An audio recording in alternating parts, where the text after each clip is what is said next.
সুপ্রিয় চাকরি প্রত্যাশী ভাই ও বোনেরা, আপনাদের অবগতির জন্য জানানো যাচ্ছে যে বাংলাদেশ নৌবাহিনীর বেসামরিক পদে ১৩তম থেকে ২০তম গ্রেড পর্যন্ত বেসামরিক কর্মচারী নিয়োগ বিজ্ঞপ্তি প্রকাশ হয়েছে। তো আপনারা যদি জেএসসি পাস হয়ে থাকেন তাহলে এখানে আবেদন করতে পারবেন। আরও বিভিন্ন পদ আছে এখানে, আমি একটু আলোচনা করব। প্রথমে আমরা দেখতে পাচ্ছি বাংলাদেশ নৌবাহিনীর সাংগঠনিক কাঠামোভুক্ত নিম্নবর্ণিত বেসামরিক শূন্য পদসমূহ অস্থায়ী ব্যক্তিদের পূরণের জন্য বাংলাদেশ কর্তৃক নাগরিকদের নিকট থেকে দরখাস্ত আহ্বান করা যাচ্ছে। প্রথম পদটি হচ্ছে কম্পিউটার অপারেটর। এটার গ্রেড হচ্ছে 13। বেতন স্কেল 11,000 থেকে 26,590 টাকা, যেটা বর্তমান চলমান গ্রেড। তো আশা করি নতুন পে স্কেল বাস্তবায়ন হলে বেতন আরো দ্বিগুণ হবে। তো এইটার জন্য শিক্ষাগত যোগ্যতা এবং অন্যান্য যোগ্যতা এখানে দেওয়া আছে। কোনো স্বীকৃত বিশ্ববিদ্যালয় হতে বিজ্ঞান বিভাগে স্নাতক সম্মান বা সমমানের ডিগ্রি এবং কম্পিউটার মুদ্রাক্ষরে প্রতি মিনিটে বাংলায় 25 শব্দ এবং ইংরেজিতে 30 শব্দের গতি সহ সংশ্লিষ্ট বিষয়ে স্ট্যান্ডার্ড অ্যাপটিটিউড টেস্টে উত্তীর্ণ হতে হবে। অর্থাৎ আপনাদের টাইপিংয়ে ভালো দক্ষতা থাকতে হবে এবং আপনি যদি কোনো স্বীকৃত বিশ্ববিদ্যালয় হতে বা কোনো ন্যাশনাল বিশ্ববিদ্যালয় হতে আপনি যদি বিজ্ঞান বিভাগে স্নাতক সম্পন্ন করেন তাহলে আপনি খুব সহজেই এই চাকরিটি পেতে পারেন। তারপর দ্বিতীয় আছে আপনার জুনিয়র সায়েন্টিফিক অ্যাসিস্ট্যান্ট। এটার গ্রেড 13। এটার শিক্ষাগত যোগ্যতা হচ্ছে কোনো স্বীকৃত বিশ্ববিদ্যালয় হতে পদার্থবিদ্যা বা রসায়নবিদ্যায় অনন্য দ্বিতীয় শ্রেণী বা সমমানের সিজিপিএ সহ স্নাতক বা সমমানের ডিগ্রি। তারপর আছে উচ্চমান সহকারী। এটা হচ্ছে গ্রেড 14। কোনো স্বীকৃত বিশ্ববিদ্যালয় হতে স্নাতক বা সমমানের ডিগ্রি। তারপর আছে স্টোর হাউসম্যান, যে কোনো স্বীকৃত বিশ্ববিদ্যালয় হতে স্নাতক বা সমমানের ডিগ্রি। তারপর আছে 60 মুদ্রাক্ষরিক কাম কম্পিউটার অপারেটর। এটা কম্পিউটার অপারেটরের আরেকটা পোস্ট। কোনো বিশ্ববিদ্যালয় হতে ন্যূনতম দ্বিতীয় শ্রেণী বা সমমানের সিজিপিএতে স্নাতক বা সমমানের ডিগ্রি, কম্পিউটার ব্যবহারের দক্ষতা এবং computer word processing, email, fax machine ইত্যাদি চালানোর দক্ষতা ও অভিজ্ঞতা থাকতে হবে। তো কম্পিউটার মুদ্রাক্ষর ও লিপির ক্ষেত্রে সর্বনিম্ন গতি থাকতে হবে ইংরেজিতে প্রতি মিনিটে 30 শব্দ এবং বাংলায় প্রতি মিনিটে 25 শব্দ। তো এইখানে বিশেষ করে আপনি যদি কম্পিউটার পদে আবেদন করতে চান আপনার অবশ্যই কম্পিউটার দক্ষতা থাকতে হবে। তারপর আছে ল্যাবরেটরি অ্যাসিস্ট্যান্ট, যেটার গ্রেড হচ্ছে 14। কোনো স্বীকৃত বিশ্ববিদ্যালয় হতে বিজ্ঞান বিভাগে রসায়নবিদ্যা সহ স্নাতক বা সমমানের ডিগ্রি। তারপরে 7 নম্বর পদে আছে সহকারী এক্সামিনার। এটাও গ্রেড 14। তারপর আছে লাইব্রেরি অ্যাসিস্ট্যান্ট। তারপর আছে নার্স। নার্স এখানে আপনারা যারা নার্স আছেন তারা চাইলে বাংলাদেশ নৌবাহিনীর আন্ডারে এই পোস্টে আবেদন করতে পারবেন। তারপর আপনার 10 নম্বরে আছে অফিস সহকারী কাম কম্পিউটার। এটা মুদ্রাক্ষরিক। এটাও কম্পিউটার কম্পিউটারের আরেকটি পোস্ট। তারপর আছে স্টোরম্যান। কোনো স্বীকৃত বোর্ড হইতে উচ্চ মাধ্যমিক সার্টিফিকেট বা সমমানের পরীক্ষায় উত্তীর্ণ। অর্থাৎ আপনি যদি এইচএসসি পাস হয়ে থাকেন তাহলে আপনি খুব সহজেই এই 16তম গ্রেডের স্টোরম্যান হিসেবে আবেদন করতে পারবেন। তারপর আছে জুনিয়র টাইম কিপার। কোনো স্বীকৃত বোর্ড হতে উচ্চ মাধ্যমিক সার্টিফিকেট বা সমমানের পরীক্ষায় উত্তীর্ণ। এইটা একই, যেহেতু গ্রেড 1। তারপর আছে টেলিফোন অপারেটর। কোনো স্বীকৃত বোর্ড হতে উচ্চ মাধ্যমিক সার্টিফিকেট বা সমমানের পরীক্ষায় উত্তীর্ণ এবং সংশ্লিষ্ট কাজে অভিজ্ঞতা থাকতে হবে। তারপর আছে আপনার প্রুফ রিডার। কোনো স্বীকৃত বোর্ড হতে উচ্চ মাধ্যমিক সার্টিফিকেট বা সমমানের পরীক্ষায় উত্তীর্ণ এবং সংশ্লিষ্ট কাজে 3 বছরের বাস্তব অভিজ্ঞতা থাকতে হবে। প্রুফ রিডার এটা আসলে কি, এটা আমি নিজেও জানি না। আপনারা যদি কেউ জেনে থাকেন অবশ্যই কমেন্ট করে জানাবেন। তারপর আছে ল্যাবরেটরি অ্যাটেন্ডেন্ট। কোনো স্বীকৃত বোর্ড হতে বিজ্ঞান বিভাগে মাধ্যমিক স্কুল সার্টিফিকেট বা সমমানের পরীক্ষায় উত্তীর্ণ।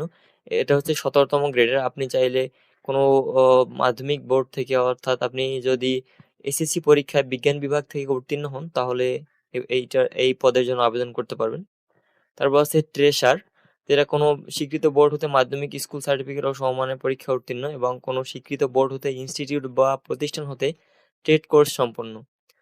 তারপর হচ্ছে আয়া, যেটা হচ্ছে গ্রেড 19। বেতন স্কেল 8,500 থেকে 20,570 টাকা।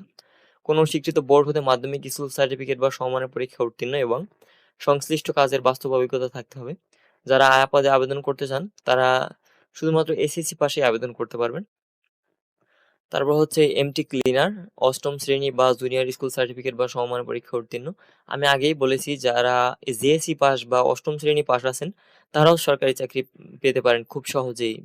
এটা হচ্ছে বাংলাদেশ নৌবাহিনীর একটি এমটি ক্লিনার পদে, গ্রেড ১৯, বেতন স্কেল ৮৫০০ থেকে ২০৫৭০ টাকা। আরও অনেক সুযোগ সুবিধা পাবেন। আপনারা জানেন সরকারি চাকরিতে অনেক সুযোগ সুবিধাই দেওয়া হয়। তারপর আছে ফায়ারম্যান, কোনো স্বীকৃত বোর্ড হতে মাধ্যমিক স্কুল সার্টিফিকেট বা সমমানের পরীক্ষায় উত্তীর্ণ, সংশ্লিষ্ট কাজের অভিজ্ঞতা থাকতে হবে এবং শারীরিক যোগ্যতা অনন্য, উচ্চতা ৫ ফুট ৪, ওজন ১১০ পাউন্ড, বুকের মাপ ৩০ থেকে ৩২ হতে হবে। এটা হচ্ছে ফায়ারম্যান। অফিস সহায়ক, গ্রেড ২, আমি দুঃখিত, অফিস সহায়ক এটার গ্রেড হচ্ছে ২০ এবং গ্রেড, এটা কোন স্বীকৃত বোর্ড হতে মাধ্যমিক স্কুল সার্টিফিকেট বা সমমানের পরীক্ষা উত্তীর্ণ।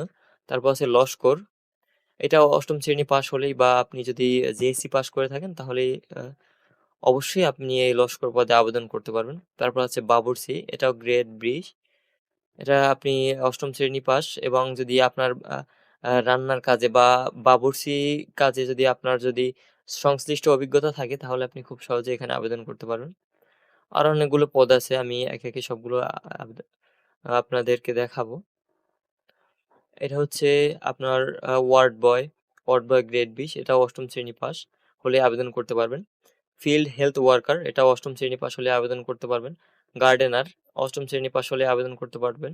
অদক্ষ শ্রমিক, যাদের দক্ষতা নেই বা যাদের অভিজ্ঞতা নেই তারা চাইলে ৮ম শ্রেণী পাস যদি হয়ে থাকেন তাহলে অদক্ষ শ্রমিক এটা আবেদন করতে পারবেন। তারপর হচ্ছে খা করফ, এটা এটাও কি, এটা আসলে আমি জানি না, আমি প্রথম দেখলাম এরকম একটি পোস্ট। তারপর আছে নিরাপত্তা প্রহরী, ৮ম শ্রেণী পাস। তারপর আছে কবলার, এরা ৮ম শ্রেণী পাস। ওয়ার ওয়াশারম্যান, এটা হচ্ছে ৮ম শ্রেণী পাস হলে আবেদন করতে। এখানে আপনার অনলাইন আবেদন ফর্ম পূরণ এবং পরীক্ষায় অংশগ্রহণের ক্ষেত্রে নিম্নলিখিত শর্তাবলী অবশ্যই অনুসরণ করতে হবে। অর্থাৎ আপনি যদি এই পোস্টগুলোতে আবেদন করতে চান আপনার অবশ্যই এই আবেদন শর্তাবলী মানতে হবে। প্রথমে আছে আপনার এখানে প্রার্থীদের বয়স ৩০ জুন ২০২৬ তারিখে ১৮ থেকে বা ৩২ বছরের মধ্যে হতে হবে, যেটা হচ্ছে সরকারি চাকরির বয়স সীমা। বয়স প্রমাণের ক্ষেত্রে এফিডেভিট গ্রহণযোগ্য নয়।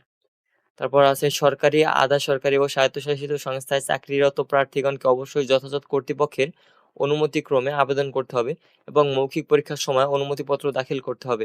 এক্ষেত্রে বয়সসীমা শিথিলযোগ্য হবে না। অর্থাৎ আপনি যদি কোথাও ধরেন আপনি একটি ২০তম গ্রেডে চাকরিরত আছেন, আপনি যদি এইখানে ১৬তম গ্রেডের একটি চাকরির জন্য আবেদন করেন, আপনাকে অবশ্যই আপনার পূর্বের কর্মক্ষেত্র থেকে বা আপনার পূর্বের চাকরি থেকে আপনার সংশ্লিষ্ট ব্যক্তিদের থেকে আপনার অনুমতি নিতে হবে এবং অনুমতিপত্র দাখিল করতে হবে। জাতীয় পরিচয়পত্র, দুঃখিত, সশস্ত্র বাহিনী অথবা সরকারি চাকরি থেকে বহিষ্কৃত হলে আবেদন করা যাবে না। অর্থাৎ আপনি যদি কোনো সরকারি চাকরি থেকে বহিষ্কৃত হয়ে থাকেন তাহলে আবেদন করতে পারবেন না। তারপর হচ্ছে প্রার্থী জাতীয় পরিচয়পত্রের তথ্যাদি এবং জাতীয় আহ জন্ম তারিখ, পিতামাতার সাথে শিক্ষা সনদ এবং অন্যান্য কাগজপত্রের। আপনাকে অবশ্যই এই নিয়মগুলো অবলম্বন করতে হবে যদি আপনি এই পোস্টে আবেদন করতে চান। আরো অনেক নিয়মাবলী এখানে দেওয়া আছে কিভাবে আবেদন করবেন। তো সবকিছুই এখানে বিস্তারিতভাবে বলা আছে। আপনি খুব সহজেই একটি কম্পিউটার দোকানে থেকে অথবা আপনি নিজেও চাইলে আবেদন করতে পারবেন। এখানে আবেদনের জন্য আমি আলাদা একটি ভিডিও মেক করব। যদি আপনারা চান তাহলে কিভাবে আবেদন করবেন একদম খুব সহজ করে আমি বুঝিয়ে দেব। আজকে এই পর্যন্তই। আল্লাহ হাফেজ।